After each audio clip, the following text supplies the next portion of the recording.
Once you have focused the telescope, open up Stellarium, locate your object, we'll be using the Wizard Nebula in this case, select it, and press Ctrl-1 to slew the telescope. Alternatively, you can enter the right ascension and declination data of your object into the Slew Telescope window and select the slew option to point the telescope at it.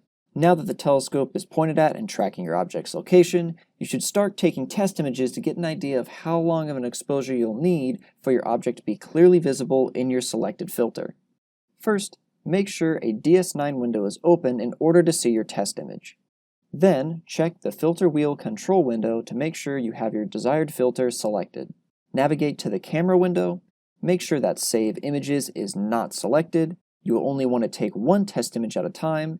Now simply select a test exposure time, preferably something small to start with, we'll use 5 seconds in our case, and make sure your exposure type is light. While it's not necessary just yet, this is also a good opportunity to enter the name of the object you're imaging, as well as all the initials of everyone observing, so you don't have to do it later. And now you can hit Expose. For our example, an exposure time of 5 seconds doesn't show much. We'll change our scale to log to get a better contrast between light and dark pixels. Still not much we can see, so we're going to keep upping the exposure time until we get a good look at our object. Here we've upped the exposure time to 20 seconds. As you can see, some of the nebula is finally starting to show up. Here we've jumped ahead to a 3-minute exposure, and as you can see, we have a much clearer image of the nebula. We could keep upping the exposure time to get better detail, but we need to watch the counts of the surrounding stars. If you expose for too long, the light from these stars can bleed into other pixels and make the image look worse.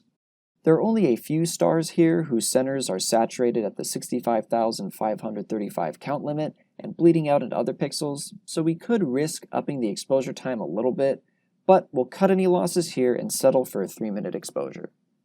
Once you have your desired exposure time, you can now start setting up your actual light images. Navigate back to the camera window and enter the name of the object you're observing, the initials of everyone observing, make sure the exposure type is set to light and you've entered your desired exposure time, change the image count to the desired number of images you want, in our case we'll take 5 images, make sure you save these images and open the settings icon next to the Save Images checkbox.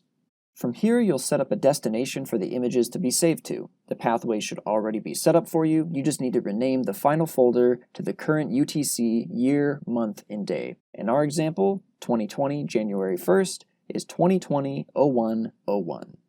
Next, rename the file name to something that informs you of what you're observing and with what filter.